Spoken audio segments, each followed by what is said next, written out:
Bien, John Magdaleno nos acompaña. John, muchas gracias, muy amable por estar con nosotros. Placer, Carlos.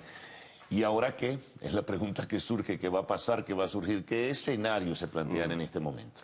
Bueno, muy bien, para responder esa pregunta con seriedad, Carlos, hay que comprender bien la naturaleza de la disputa que se libra hoy entre gobierno y oposición. Una vez respondida esa pregunta, te digo, ¿y ahora qué?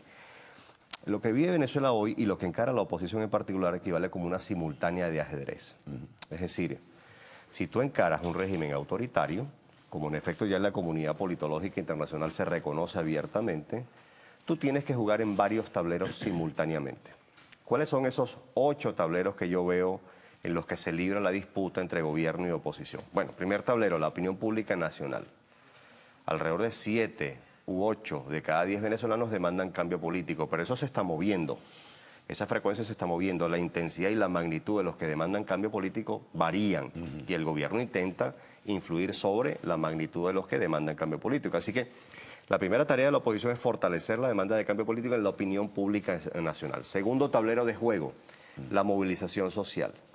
Se ha demostrado que sin presión, sin movilización organizada, disciplinada, con estrategia, no solo de calle, movilización social involucra también activación de sectores sociales, articulación y agregación de intereses entre sectores. Es decir, ahí hay un segundo tablero de juego que, por supuesto, vemos que se reactiva en el curso de las últimas 3 semanas, pero que tiene que tener una finalidad clara.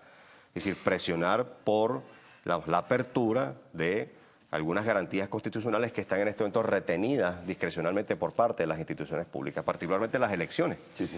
Tercer tablero de juego, la opinión pública internacional. Es decir, en los últimos 2 meses particularmente hemos visto que en el mundo se ha sensibilizado, sobre la causa de Venezuela. Y pero eso muchísimo. Claro, y eso puede contribuir a que se ejerza una creciente presión sobre el gobierno venezolano, de vuelta para la restitución de algunas garantías constitucionales. ¿Esto cómo se vertebra? Por intermedio de los medios de comunicación internacionales, los de mayor influencia, los de mayor audiencia. Cuarto tablero de juego, los organismos multilaterales. Y ahí hemos visto una estrategia que ha desplegado la oposición en desarrollo, básicamente con la idea de sensibilizar a la comunidad interamericana en el caso de la OEA, de sensibilizar a organismos subregionales como Mercosur, o sensibilizar a organismos más importantes como el caso de la ONU. La Comisión de Derechos Humanos está informada, el representante de Venezuela en la ONU ha tenido 2 pronunciamientos recientes acerca del caso venezolano, uno rechazando las armas que se le pueden entregar a la milicia. Ok, ese es el cuarto tablero de juego. Suma un elemento internacional allí dentro de ese contexto que tiene que ver con Naciones Unidas, como es la solicitud hecha por el gobierno de Colombia de que el secretario general pues haga un seguimiento a lo que está ocurriendo en el país y la inquietud de que existe una militarización de la sociedad venezolana. Sí, fíjate que ese cuarto tablero, el de los organismos multilaterales, también está conectado con un quinto tablero, que es el de la actuación de presidencias y parlamentos de otros países. Pero para que ellos se hayan pronunciado, han tenido que ser sensibilizados acerca de lo que está pasando en Venezuela. Ese es el quinto tablero, presidencias y parlamentos de otros países. Sexto tablero, el de las elecciones, Carlos. En una encuesta del mes de febrero, alrededor del 34-35%, 54-55% de los entrevistados dijo que votaría en una eventual elección por la oposición. Estoy hablando de unas regionales. Y alrededor del 27-28% dijo que votaría por los candidatos del chavismo. Cuando tú sacas de la cuenta los entrevistados que contestan a la pregunta de intención de voto, no sabe o sencillamente rehusan contestar la pregunta, la brecha que te queda es de 36 puntos porcentuales a favor de los candidatos de la oposición. Así que no hay manera de que el chavismo pueda ganar una elección, por lo menos una perspectiva global. Es decir, si se trata de una de gobernadores, la mayor parte de las gobernaciones la ganará la oposición. Si se trata de una elección de alcaldes, la mayor parte de las alcaldías la va a ganar la oposición. Por tanto, el sexto tablero de juego es vital. Es decir, presionar porque se celebren unas consultas regionales este mismo año es vital. El séptimo tablero es el de espacios de interlocución con sectores del chavismo moderado, crítico o descontento. Y esto es muy importante y me tomo solo unos 30 segundos para explicarlo. Toda la literatura, Carlos, toda la literatura politológica sobre transiciones de regímenes autoritarios a regímenes democráticos establece claramente como un factor determinante que facilita la transición que sectores de la oposición se sientan a conversar con sectores de la coalición dominante. Si no hay esas válvulas de comunicación entre ellos, el cambio puede ser mucho más difícil. El octavo tablero es finalmente el del sector empresarial. También se intentan establecer digamos, espacios de diálogo con aquellos empresarios que estuvieron vinculados con, digamos, la coalición dominante o que siguen incluso vinculados con ella, básicamente para atraerlos y darles algunas garantías económicas lícitas, no se está hablando nada ilegal, lícitas, es decir, rentabilidad, se está hablando de unas garantías que intentan estimular la inversión de esos sectores. Es decir, básicamente de lo que estamos hablando es de una simultánea de ajedrez. Pero fíjate lo siguiente, vamos a detenernos en ese escenario electoral. Ayer Maduro, en su intervención en la Avenida Bolívar, volvió a hablar de elecciones, pero sin definición. En cualquier momento nos toman, no de sorpresa, en cualquier momento sale el CNE y anuncia unas elecciones regionales. Eso parece que estuviera cantado. Habló de diálogo y habló de una comisión supra, no sé ni cómo definirla en este momento, con personas conocidas del gobierno, Jagua, la canciller, Rodríguez y no sé quién más. Ayer Capriles, como de alguna forma pudiera considerarse una réplica, estima, nosotros no nos vamos a sentar con el gobierno a dialogar sobre qué bases. Entonces comienza a plantearse, se aceptan unas elecciones regionales y lo anuncia el CNE, el escenario se ha modificado por completo, qué hacer con la efervescencia que hay que estar solicitando elecciones generales ya y cambio ya. Es decir, no es nada fácil lo que se le plantea a la oposición. Claro está, pero en una circunstancia como esta, en donde básicamente tú estás elevando la presión en varios de los tableros sobre el gobierno, entre otras cosas para que se celebren elecciones y para que se restablezcan algunas garantías constitucionales, tú eres el que fija la agenda. Es decir, la oposición tiene la capacidad en este momento de fijar la agenda de debate público. ¿Y qué tiene que exigirle la oposición, en mi opinión, al chavismo? Y básicamente el gobierno. Garantías de cumplimiento de lo que está ofreciendo.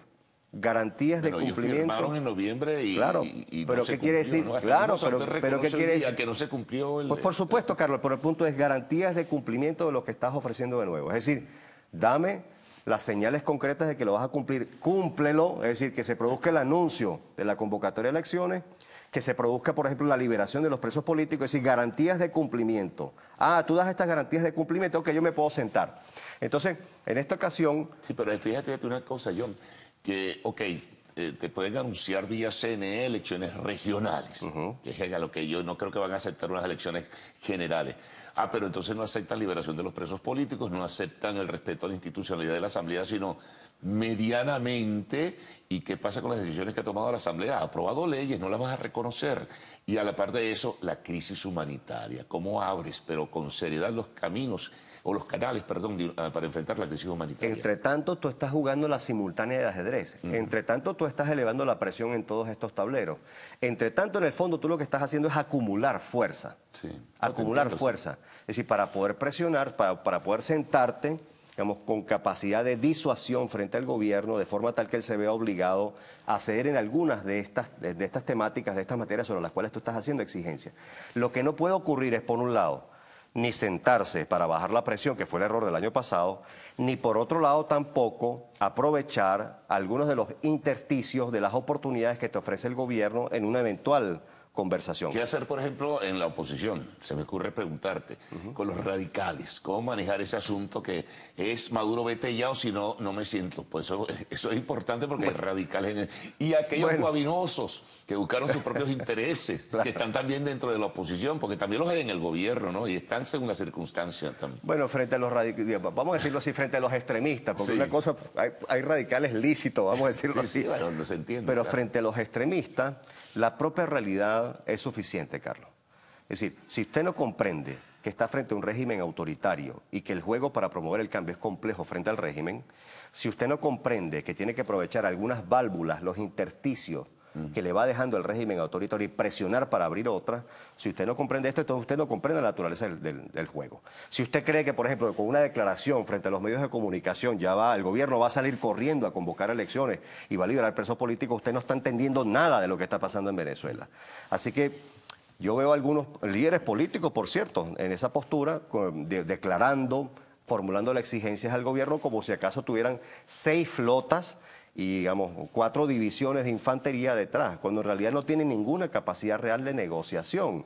Así que el punto de fondo es que hay que comprender que en un régimen autoritario las reglas de juego se administran discrecionalmente por parte del poder. Hay algunos que están llamando esto es lo que hay que comprender. A un paro cívico.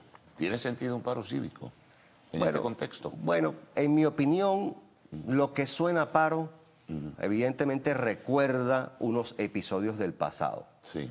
Si es un paro, con lo que, digamos, hacia lo que no me inclino personalmente, si es un paro tendría que ser algo muy breve. muy breve y con unos objetivos muy concretos. En mi opinión, una movilización del tenor de la que se vio ayer le genera muchos más costos al gobierno que una paralización, especialmente en un contexto socioeconómico de deterioro de las condiciones de vida. Ahora, por ejemplo, el gobierno que insiste en minimizar, reducir lo que es la movilización en momentos avasallantes y abrumadora de los opositores, ¿qué gana con eso? No gana nada. Será ganar espacio. O sea, el que tú niegues, el que tú minimices y reduzcas la magnitud de una movilización como la de ayer. ¿Qué ganas con eso? Bueno, digamos, centralizar la simpatía de tus adeptos. Ah, te estás refiriendo al discurso gubernamental, a la narrativa oficial. Bueno, básicamente se intenta invisibilizar la magnitud de esa mayoría que se manifiesta. Claro, esa operación se intenta del lado del gobierno porque hay un creciente control sobre los medios de comunicación. Pero ayer sacaron 2 canales de la parrillera, que simplemente de paso. Yo en algún momento los vi, el tiempo Televisión, que transmitía las 2 versiones. Se pegaba al canal del gobierno Telesur y al canal oficial y se pegaba a lo que recibía en señal, igual que TN Noticias de Argentina, ¿no? Sí, pero sí es cierto que en la medida en que hay menos canales de televisión de señal abierta, transmitiendo ambos tipos de acontecimientos, menos gente recibe esa información. Eso sí es cierto. ¿no? Y las redes sociales ayer fueron terrible su funcionamiento, es decir, que uno puede presumir que hubo la intención de perturbar y de hecho algunos dicen que sí se perturbó el acceso a esas redes sociales. Claro, siempre hay maneras de escabullirse, ¿no? Así es, así es.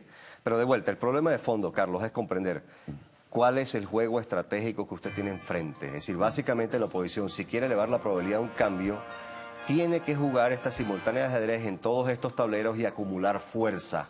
A ver, ¿a dónde conduce finalmente esto? Y con eso sí vuelvo a tu pregunta original. Ayer me preguntaban en un programa, bueno, ¿a qué puede parecerse esto? En mi opinión, cada vez más se parece a los tiempos de Perú cuando Fujimori. Es decir, primero por el creciente autoritarismo, segundo por los errores que empieza a cometer el poder una vez que las fuerzas de oposición se agrupan y ejercen cada vez más presión. Y recuerda tú que, por ejemplo, Fujimori buscó una tercera reelección.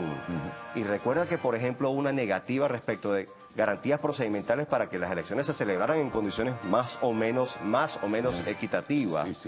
Y recuerda, por ejemplo, que Toledo tuvo que inhibirse en la primera oportunidad de participar, tal y como estaban siendo planteadas las reglas de juego de esa consulta electoral. Así que, en general, podríamos utilizar otros referentes que complementan eso, pero en general las cosas en Venezuela se van pareciendo a los tiempos de Fujimori en Perú. Bueno, que por cierto, y nos faltó abordar, ya no hay tiempo, ese factor militar aquí internamente, ¿qué peso juega en todo este contexto? Menos mal que se acabó el tiempo, Carlos.